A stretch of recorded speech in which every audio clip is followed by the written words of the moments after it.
Assalamualaikum warahmatullahi wabarakatuh. Perkenalkan, kami dari kelompok 4 yang beranggotakan Dwi Olta Damayanti, Susi Ratnasari, Megawati, dan saya sendiri Tiara Natasha. Kami dari program studi manajemen zakat dan wakaf 1, Fakultas Ekonomi dan Bisnis Islam Universitas Islam Negeri Raden Fatah Palembang.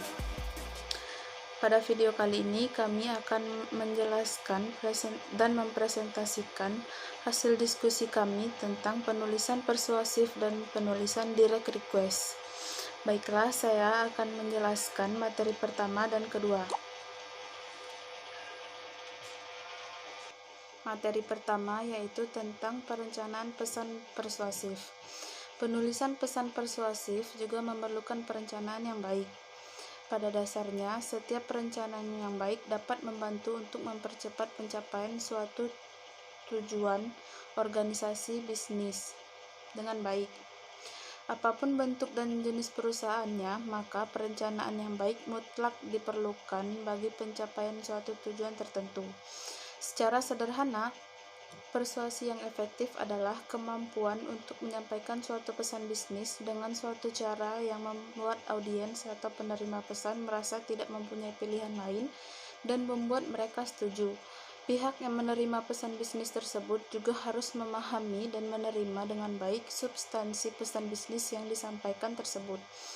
Dalam membuat perencanaan pesan bisnis yang dilakukan secara persuasif, ada 3 hal yang penting dan perlu diperhatikan, antara lain melakukan analisis audiens, kedua mempertimbangkan perbedaan budaya, yang terakhir yaitu menentukan pendekatan organisasional. Materi kedua yaitu mengembangkan pesan persuasif. Dalam mengembangkan pesan persuasif yang efektif mencakup 4 komponen penting, yaitu menetapkan kredibilitas, membuat kerangka argumentasi audiens, menghubungkan audiens dengan hal-hal yang logis, dan menggunakan bahasa yang baik dan tepat. Baiklah, itulah materi pertama dan kedua yang bisa saya sampaikan. Materi selanjutnya akan dibacakan dan disampaikan oleh Susi Ratnasari. Assalamualaikum warahmatullahi wabarakatuh. Baiklah, saya di sini akan menjelaskan materi selanjutnya, yaitu C, menulis permintaan persuasif. Hal yang paling penting untuk diingat ketika menyusun permintaan persuasif untuk suatu tindakan yaitu tetap menjaga batasan-batasan permintaannya. Oleh karena itu, dalam membuat suatu permintaan persuasif perlu perhatian khusus terhadap manfaat yang didapat, baik secara langsung maupun tidak langsung. Dalam memenuhi permintaan tersebut ada 2, yaitu pertama, permintaan persuasif untuk tindakan, kedua, permintaan dan aduan persuasif untuk penyesuaian. Adapun D, yaitu penulisan pesan penjualan dan permohonan dana. Pesan penjualan biasanya dikirim oleh organisasi yang berorientasi pada laba untuk melakukan persuasi kepada pembaca untuk mengeluarkan sejumlah uang atau atas produk mereka sendiri. Sementara itu, di lain pihak, pesan permohonan bantuan dana biasanya dikirim oleh organisasi yang berorientasi non-laba untuk melakukan persuasi kepada pembaca untuk memberikan bantuan dana atau lainnya kepada pihak lain. Terima kasih, mungkin itu saja penjelasan dari saya. Wassalamualaikum warahmatullahi wabarakatuh. Baiklah, poin selanjutnya akan saya jelaskan mengenai pengorganisasian direct request serta permintaan informasi rutin.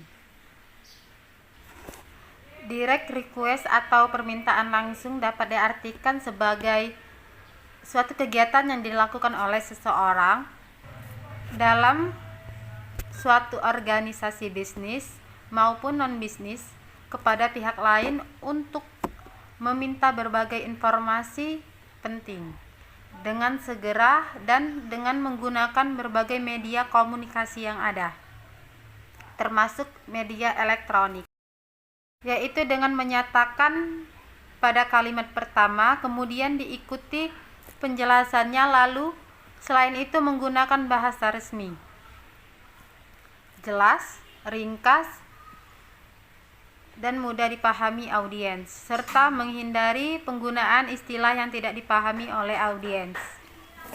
Poin selanjutnya mengenai permintaan informasi rutin. Surat permintaan mempunyai arti penting dalam membentuk peran positif atau image yang baik bagi suatu organisasi bisnis. Nah, oleh karena itu, ketika menulis suatu surat permintaan rutin, sebaiknya maksud atau tujuan dalam menulis suatu pesan tetap dijaga. Dalam membuat surat permintaan rutin ada 3 hal yang perlu diperhatikan. Yang pertama, apa yang diketahui. Yang kedua, mengapa hal tersebut perlu diketahui. Dan yang terakhir, yang ketiga, bagaimana hal ini dapat membantu.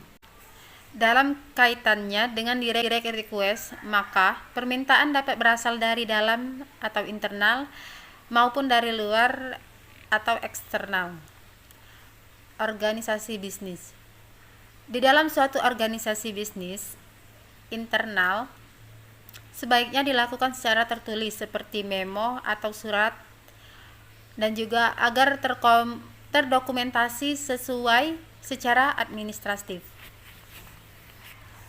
Surat permintaan dari luar organisasi atau eksternal bisa juga berasal dari pihak luar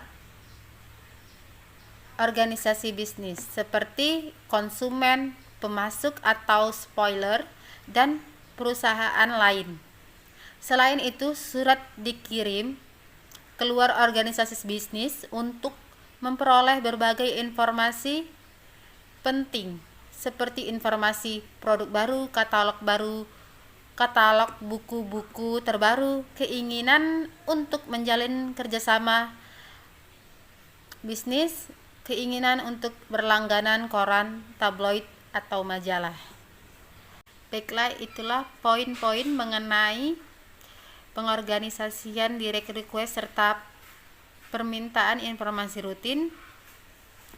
Materi selanjutnya akan dijelaskan oleh teman saya. Assalamualaikum warahmatullahi wabarakatuh. Baiklah, di sini saya Dwi Olta Damayanti akan menjelaskan mengenai menulis direct request untuk aduan. Ketika seseorang merasa tidak puas terhadap suatu produk atau jasa atau kebijakan suatu perusahaan, maka ia perlu segera mengadukan masalah atau keluhan yang dihadapi kepada orang-orang yang sangat berkompeten. Dalam surat direct request terdapat beberapa pilihan, yang diantaranya yang pertama ada pengembalian barang yang sudah dibeli dan permintaan uang pengembalian seharga barang tersebut. Yang kedua, permintaan pengiriman barang yang baru sesuai yang dipesan. Yang ketiga, penggantian sebagian atau seluruh bagian yang rusak. Dan yang keempat, perbaikan gratis. Yang kelima, pengurangan harga karena cacat atau kerusakan produk. Yang keenam, pembatalan atas suatu pesanan produk. Keluhan kepada pimpinan suatu organisasi bisnis itu dapat dilakukan secara langsung, yaitu melalui tatap muka, lisan maupun tulisan. Namun, pengajuan aduan secara tertulis itu lebih baik karena secara rinci mencakup hal-hal yang menjadikan seseorang tidak puas. Selanjutnya, surat undangan, pesanan, dan reservasi. Yang pertama yaitu surat undangan. Dalam penulisan surat undangan, itu digunakan pendekatan langsung. Dalam hal ini, pendekatan langsung mencakup 3 komponen.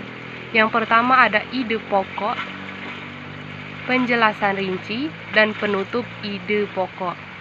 Dalam paragraf pertama itu berisi undangan, dan selanjutnya diikuti dengan penjelasan yang lebih rinci tentang ide pokok di awal surat tersebut, dan diakhiri dengan penutup yang mana berisi suatu harapan atau tindakan yang diinginkan serta ucapan terima kasih. Yang kedua, surat pesanan dan reservasi. Ketika suatu perusahaan melakukan pemesanan atau order produk kepada perusahaan lain, maka perusahaan tersebut dapat menulis surat pesanan dengan menggunakan pendekatan langsung.